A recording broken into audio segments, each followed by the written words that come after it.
On Father's Day, my daughter sent me a gift box intended to be a surprise, but my wife looked at it and whispered, "Don't open it." I asked, "Why not? Can't you see?" I leaned in, frozen in shock. 10 minutes later, the police arrived. You won't believe what was inside that box. Before we go further, please subscribe to the channel and let us know in the comments where you're watching from. Dad, do you even realize I need the money now, not after you pass away? The ceramic mug shattered on the hardwood floor, sending brown liquid spilling onto the Persian rug. Samantha's face flushed, and her manicured fingers still trembled from dropping the cup. I clutched the inheritance papers more tightly. 30 years of meticulous planning, reduced to weapons in my daughter's desperate hands, the documents crinkling beneath my white-knuckled grip. Samantha, I'm not an ATM. You'll get your inheritance when the time comes. Peter sank deeper into our leather sofa, a smirk widening on his face. Come on, she's your only daughter. What's a few $1,000s to help us out? He asked. A few thousand? I shot back. The man had no shame. Last month it was gambling debts. Before that, Samantha's shopping sprees. The requests never stopped. They only grew bolder. Help you out. I slowly rose, my joints protesting. I've helped you for 3 years straight. My retirement fund isn't your personal bank. Jessica stepped into the room, clutching a twisted dish towel. Please, everyone calm down. We can discuss this reasonably. Reasonably, Samantha spun around sharply toward her mother. He's sitting on hundreds of thousands while we're drowning in debt. Debt you created? I asked quietly. Debt from your choices.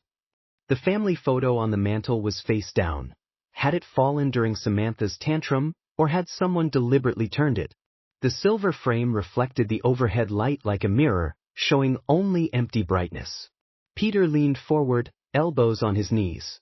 Look, old man, you're not getting any younger. Why not enjoy sharing your wealth while you're alive to see it appreciated? The disrespect tasted bitter in my mouth. This from someone who'd never held a steady job, who had lived off my daughter's credit cards and my occasional generosity, because I worked 43 years for that money. Each word came out with increasing difficulty. 43 years of 12-hour days, missed dinners, canceled vacations, so your childhood could be comfortable, Samantha. So your mother and I could retire with dignity? Dignity? Samantha scoffed. What's dignified about hoarding money while your daughter suffers? Suffered? I looked at her designer handbag, her fresh highlights, her expensive jewelry, Peter's brand new sneakers. Their suffering looked remarkably comfortable. Your suffering is self-inflicted. The words slipped out before I could stop them. Every crisis, emergency, desperate plea for money, you created them all. The silence stretched tight as piano wire. Jessica stepped fully into the room, her face ghostly pale. William, she whispered. Maybe we should, what? Samantha's voice cracked like shattering glass. Should keep enabling your selfishness. Keep pretending you're a loving father instead of a greedy miser. The accusations hit hard, greedy, selfish, unloving. 43 years of sacrifice, and this is my reward? Peter rose, his face twisting into something uglier. You know what I think, Will? I think you enjoy watching us struggle. It makes you feel powerful, doesn't it? Get out, I commanded from deep within. Both of you, get out of my house. Your house. Samantha's eyes glinted dangerously. This house Mom helped pay for. This house I grew up in. You can't just kick out your own daughter. Watch me. But she didn't move. Neither did Peter. They stood there like predators scenting weakness, waiting for me to back down, for the usual apology, the typical compromise, the check to buy a little peace. Not this time that I strode to the front door and swung it open wide. The cool evening air poured in, carrying the scent of honeysuckle and the distant sounds of neighbors' laughter. Normal families, normal conversations. How long had it been since we truly laughed together? Samantha, I said without turning around, take your husband and leave. Don't come back until you're ready for a respectful conversation about your financial problems and solutions that don't involve my money. You'll regret this, she hissed, grabbing her purse. When you're old and sick and need someone to care for you. Remember this moment, how you chose money over family. Her heels clicked sharply on the hardwood like gunshots. Peter followed, pausing at the threshold. This isn't over, old man, he muttered. Family doesn't abandon family. The door slammed so hard it rattled the windows. The silence felt heavier than their shouting had. On Father's Day, my daughter sent me a gift box intended to be a surprise, but my wife looked at it and whispered, "Don't open it." I asked, "Why not? Can't you see?" I leaned in, frozen in shock. 10 minutes later, the police arrived. You won't believe what was inside that box. Before we go further, please subscribe to the channel and let us know in the comments where you're watching from. Dad, do you even realize I need the money now, not after you pass away? The ceramic mug shattered on the hardwood floor, sending brown liquid spilling onto the Persian rug. Samantha's face flushed, and her manicured fingers still trembled from dropping the cup. I clutched the inheritance papers more tightly. 30 years of meticulous planning, reduced to weapons in my daughter's desperate hands, the documents crinkling beneath my white-knuckled grip. Samantha, I'm not an ATM. You'll get your inheritance when the time comes. Peter sank deeper into our leather sofa, a smirk widening on his face. Come on, she's your only daughter. What's a few $1,000s to help us out? He asked. A few thousand? I shot back. The man had no shame. Last month it was gambling debts. Before that, Samantha's shopping sprees. The requests never stopped. They only grew bolder. Help you out. I slowly rose, my joints protesting. I've helped you for 3 years straight. My retirement fund isn't your personal bank. Jessica stepped into the room, clutching a twisted dish towel. Please, everyone calm down. We can discuss this reasonably. Reasonably, Samantha spun around sharply toward her mother. He's sitting on hundreds of thousands while we're drowning in debt. Debt you created? I asked quietly. Debt from your choices. The family photo on the mantel was face down. Had it fallen during Samantha's tantrum, or had someone deliberately turned it? The silver frame reflected the overhead light like a mirror, showing only empty brightness. Peter leaned forward, elbows on his knees. Look, old man, you're not getting any younger. Why not enjoy sharing your wealth while you're alive to see it appreciated? The disrespect tasted bitter in my mouth. This from someone who'd never held a steady job, who had lived off my daughter's credit cards and my occasional generosity, because I worked 43 years for that money. Each word came out with increasing difficulty. 43 years of 12-hour days, missed dinners, canceled vacations, so your childhood could be comfortable, Samantha. So your mother and I could retire with dignity? Dignity? Samantha scoffed. What's dignified about hoarding money while your daughter suffers? Suffered? I looked at her designer handbag, her fresh highlights, her expensive jewelry, Peter's brand new sneakers. Their suffering looked remarkably comfortable. Your suffering is self-inflicted. The words slipped out before I could stop them. Every crisis, emergency, desperate plea for money, you created them all. The silence stretched tight as piano wire. Jessica stepped fully into the room, her face ghostly pale. William, she whispered. Maybe we should, what? Samantha's voice cracked like shattering glass. Should keep enabling your selfishness. Keep pretending you're a loving father instead of a greedy miser. The accusations hit hard, greedy, selfish, unloving. 43 years of sacrifice, and this is my reward? Peter rose, his face twisting into something uglier. You know what I think, Will? I think you enjoy watching us struggle. It makes you feel powerful, doesn't it? Get out, I commanded from deep within. Both of you, get out of my house. Your house. Samantha's eyes glinted dangerously. This house Mom helped pay for. This house I grew up in. You can't just kick out your own daughter. Watch me. But she didn't move. Neither did Peter. They stood there like predators sensing weakness, waiting for me to back down, for the usual apology, the typical compromise, the check to buy a little peace. Not this time that I strode to the front door and swung it open wide. The cool evening air poured in, carrying the scent of honeysuckle and the distant sounds of neighbors' laughter. Normal families, normal conversations. How long had it been since we truly laughed together? Samantha, I said without turning around, take your husband and leave. Don't come back until you're ready for a respectful conversation about your financial problems and solutions that don't involve my money. You'll regret this, she hissed, grabbing her purse. When you're old and sick and need someone to care for you. Remember this moment, how you chose money over family. Her heels clicked sharply on the hardwood like gunshots. Peter followed, pausing at the threshold. This isn't over, old man, he muttered. Family doesn't abandon family. The door slammed so hard it rattled the windows. The silence felt heavier than their shouting had. Strange, nothing was expected, and Sunday deliveries were rare unless paid for. The driver stepped out, checked his device, and grabbed a medium box from the back. Approaching efficiently, like working overtime on a holiday. William Carr, that's me, he said. Happy Father's Day. He handed me the package, glancing at his clipboard. Someone thinks highly of you to pay for Sunday delivery. I signed, studying the label as he walked away. No return address, just generic info. The box was surprisingly light, about the size of a shoebox, maybe 2 pounds. Who's it from? Jessica called from the kitchen doorway, wiping her hands. No idea. I carried it inside, placing it on the coffee table where the papers from 6 days ago had been. She approached cautiously, curious but wary. Jessica's always been more suspicious of surprises, too many stories about mail fraud and package bombs on the news. Maybe from the grandchildren, she suggested, but her tone lacked conviction. Emma asked about Father's Day last month, before Samantha turned them against us, before threats and ultimatums. I pushed those thoughts aside. Could be. The timing felt too perfect, too calculated. Emma wouldn't have paid for weekend express delivery.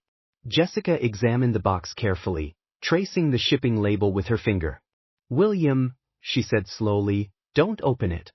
Why? I asked. She pointed out something I'd missed, tiny holes in the cardboard. They're for breathing, she said. Something alive is inside. My stomach clenched.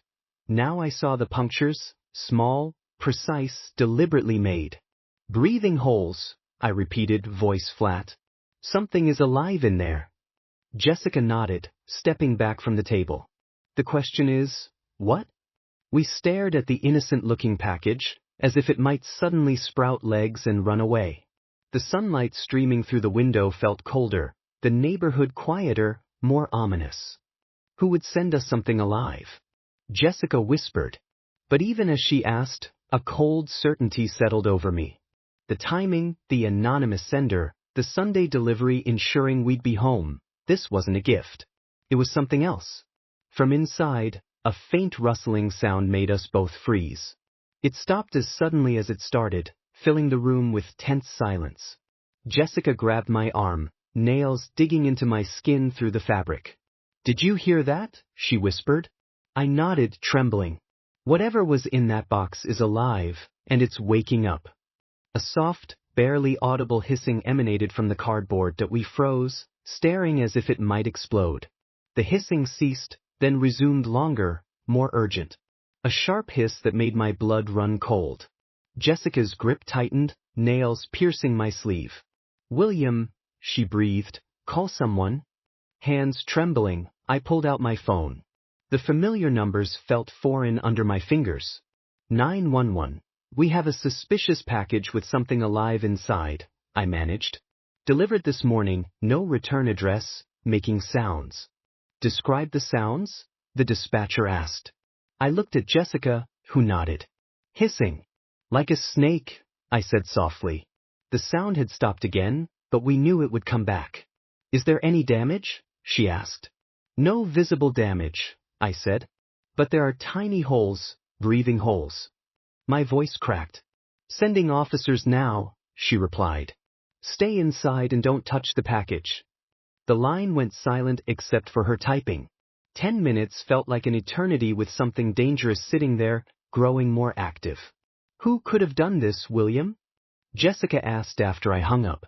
The answer was clear but hard to say aloud. It confirmed that Samantha had crossed a line I'd never imagined. I hesitate to guess, I admitted.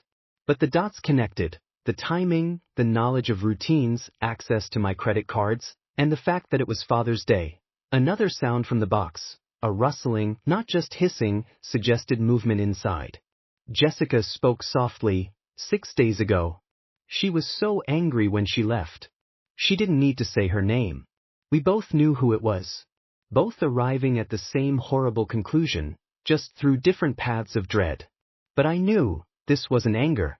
It was revenge. The word hung unspoken. Our daughter, the girl we raised, supported, loved despite her flaws, had sensed something meant to terrify or harm us. The box rustled again, more insistently. Whatever was inside was awake now, likely confused by its surroundings, possibly agitated by our voices and movement. What kind of person does this to their own parents? Jessica asked, voice trembling.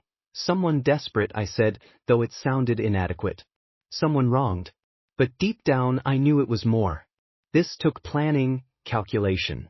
A level of malice that revealed something broken in the parent-child relationship. Samantha hadn't just lashed out, she'd crafted a deliberate act of psychological warfare.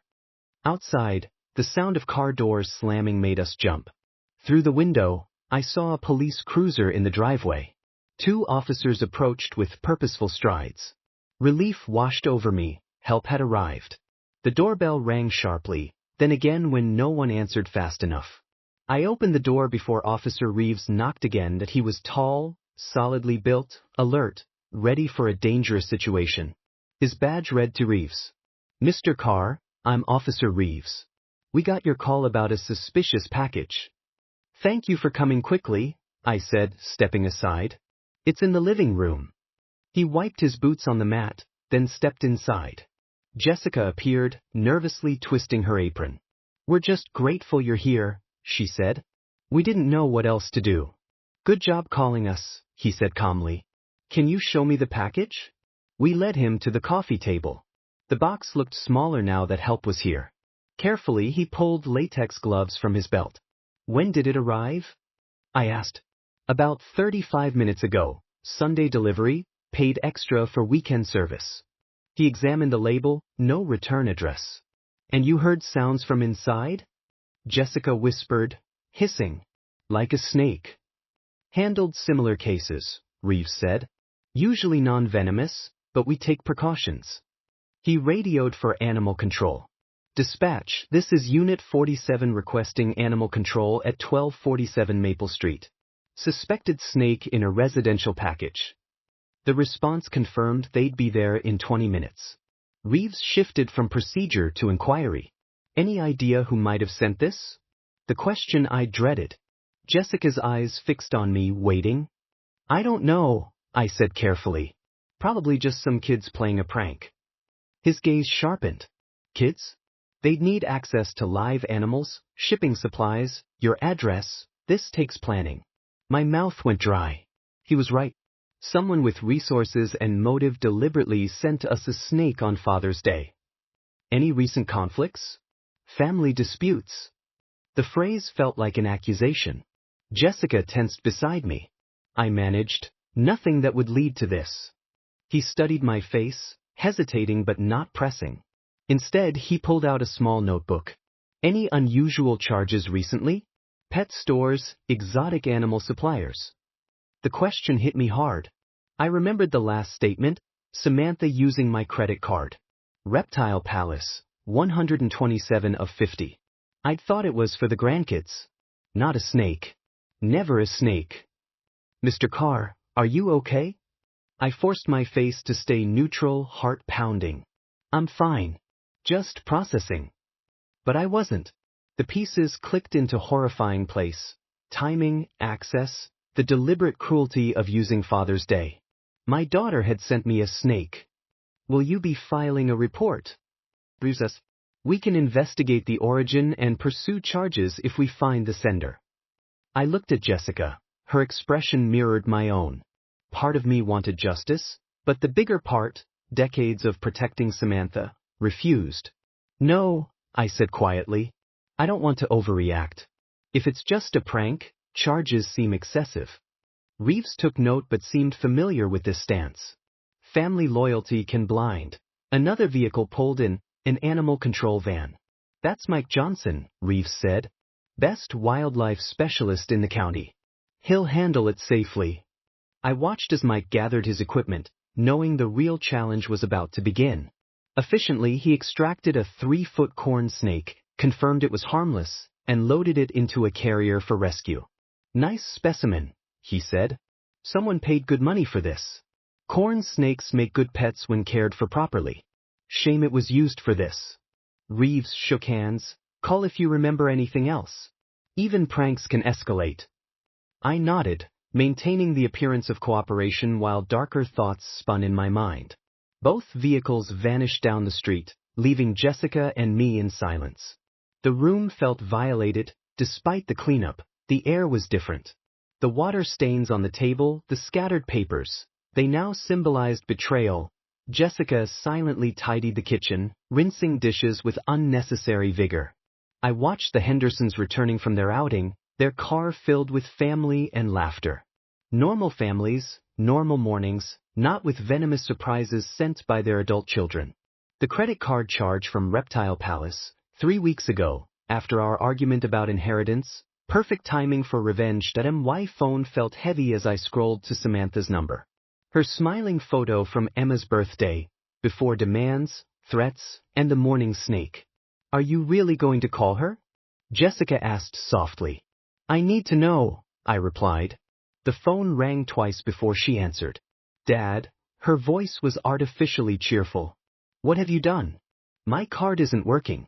I tried to buy groceries and it was declined. My auto pay for the car insurance bounced. What's happening? I took a breath. Samantha, I know you sent me that Father's Day gift. Silence stretched.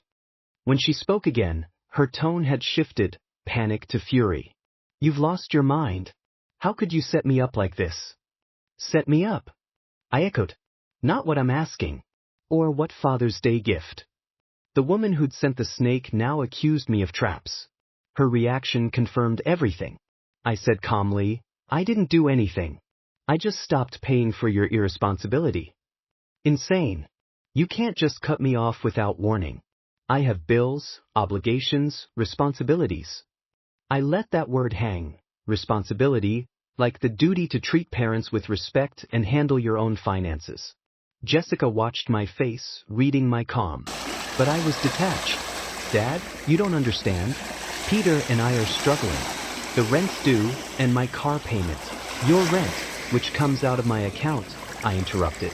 Maybe it's time you learned what real responsibility looks like. Fine, she hissed, voice rising. Don't expect to see your grandchildren anytime soon.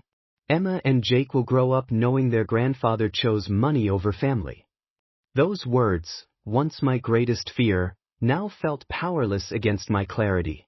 I looked at my daughter, not the girl I raised, but the manipulative stranger she'd become. Samantha, I said softly, that's not a threat. That's a blessing. Her face froze in shock. That wasn't the response she'd expected, no devastating blow. Peter's mouth dropped open. You, what? Samantha stammered. If you're the kind of person who weaponizes children against their grandparents, maybe it's better they not be exposed. Peter's expression darkened. We know where you live, old man, he said low and menacing. We know your routines. You might want to reconsider. Jessica tensed behind me, but I stayed still. Are you threatening me, Peter? I asked. I'm just saying family works both ways. If you cut us off, don't expect us to vanish quietly. Actually, I responded, that's exactly what I expect. And if you refuse to go quietly, that's a police matter, not family. Samantha grabbed Peter's arm, sensing he was pushing into dangerous territory, but her touch only fueled his rage. You think you're so smart, Peter continued. Cutting us off makes you powerful. There are other ways to get what we need. I'm sure there are, I replied evenly. Getting jobs, for instance. It's a novel idea, but people have supported themselves for centuries through employment. This isn't over, she hissed, venom in her voice. You'll regret this. Family doesn't abandon family, and there will be consequences. Already, I said. You're living them. They stared at me long and hard, maybe realizing that threats, guilt, or manipulation wouldn't restore their access. The man who'd been their bank for 30 years had simply closed the account.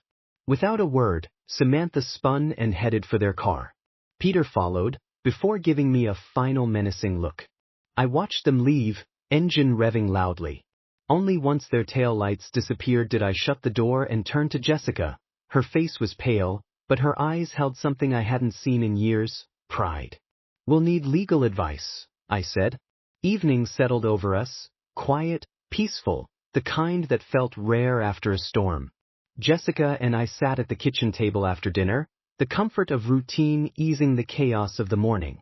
She sipped chamomile tea, I drank my second coffee. Both of us reflecting. This kitchen had always been our sanctuary for serious talks, about buying the house, planning retirement, worrying about Samantha's early money troubles. Now it was the place where we faced the possible end of our family. "I keep thinking about her at 8, Jessica said softly. "Remember the Mother's Day breakfast she made? Burned toast, too much pulp in the orange juice. But she was so proud." I remembered Samantha in pink pajamas, standing on a stool, eager to surprise us. She used to draw family pictures, stick figures holding hands, and I kept them in my desk drawer. I still have some in a box upstairs. Jessica's voice carried maternal grief. "William, she's still our daughter, despite everything today." Her words had been what I needed to hear. Jessica's instinct to heal, to find middle ground, to restore what was broken, one of the reasons I loved her. "Jess," I said softly, "she crossed a line." "One more step," I continued. "Her crossing that line means I have to do something." Her teacup paused midair.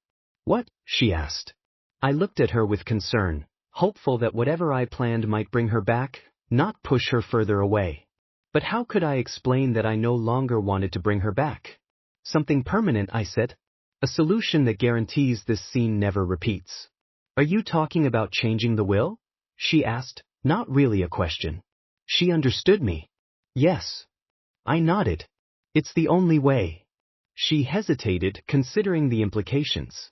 Changing the estate plan was more than a financial move. It was a formal declaration that our daughter was no longer trustworthy. "The grandchildren," she said finally. "Em and Jake. It's better they don't learn love can be bought." I reached across and took her hand. "Jessica, what she did today wasn't desperation. It was calculated cruelty. The snake, the threats, the manipulation. That's who she's chosen to become." "But if we cut her out," I continued, "we protect ourselves from further harm. We safeguard our marriage from managing her crises. We secure our retirement from her draining us." Jessica squeezed my hand, her thumb tracing my knuckles, an old gesture of comfort. "This isn't a small challenge anymore," she said. "It's something fundamental." "Will it stop her?" I asked.